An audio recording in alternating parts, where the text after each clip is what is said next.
why your dismissive avoidant partner is constantly shutting down every time you tell them what to do. Hello y'all, welcome back to another video dedicated to help you break out of the cycle of toxic behaviors and relationships in your personal and relationship area of your life. If you're watching this video, you most likely have been trying to get your dismissive avoidant partner to do something over and over again, but it's not happening. Maybe it's small habits here and there to pick up after themselves, to clean up the dishes. Maybe it's more of a bigger habit where you're trying to get them to save money, be more financially responsible. Whatever the goal or task here is at hand, that is not as relevant as the dynamic that is happening in the relationship. The dynamic that's happening in the relationship is that the dismissive avoidant is shutting down. And the reason why they're shutting down is because there's too much criticism. One of the biggest triggers for a dismissive avoidant is criticism. And this is because they have such a high sensitivity to rejection. When they're being criticized or told what to do and what they're not doing, they will see this as, you don't think I'm good enough. Whatever I do is useless. I'm powerless. I feel rejected. What is the point? It will start to rewire their wound of shame and feeling as if there's something defective about them. I do understand when someone doesn't do something over and over again,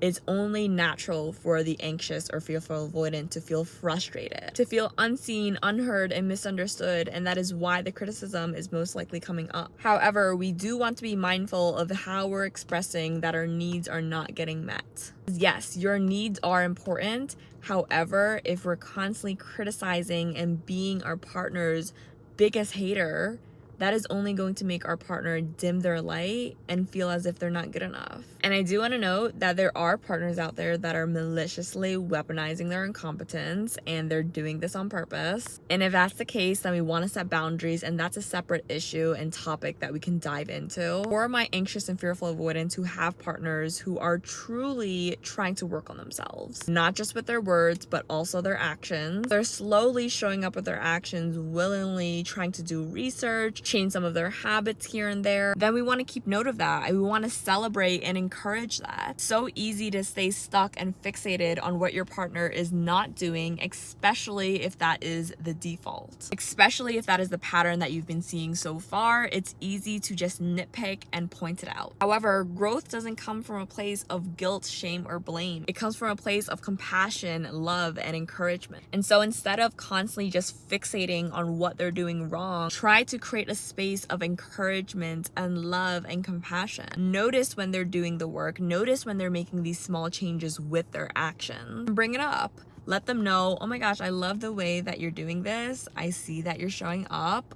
Thank you. And realize that your partner is also human and that they will make mistakes. Of course, if this is something that they're doing over and over again and it's hurting you and you can't stay in the relationship, that is fair too. We all have limits to what we can tolerate. But if you want to cultivate a relationship where you can both grow and actually start to heal together, then be mindful to not constantly fixate on what they're not doing. Remember, at the end of the day, it's not about who's right, who's wrong, who's winning, who's losing. It's about working together as a team and trying to encourage each other, be each other's biggest cheerleader. Both of you guys are making sure you hold each other accountable with your actions and put gentle reminders. Allow room for the possibility of innocence. Maybe we just forgot. Maybe they didn't know any better. If they're doing it over and over again, maybe it's a habit.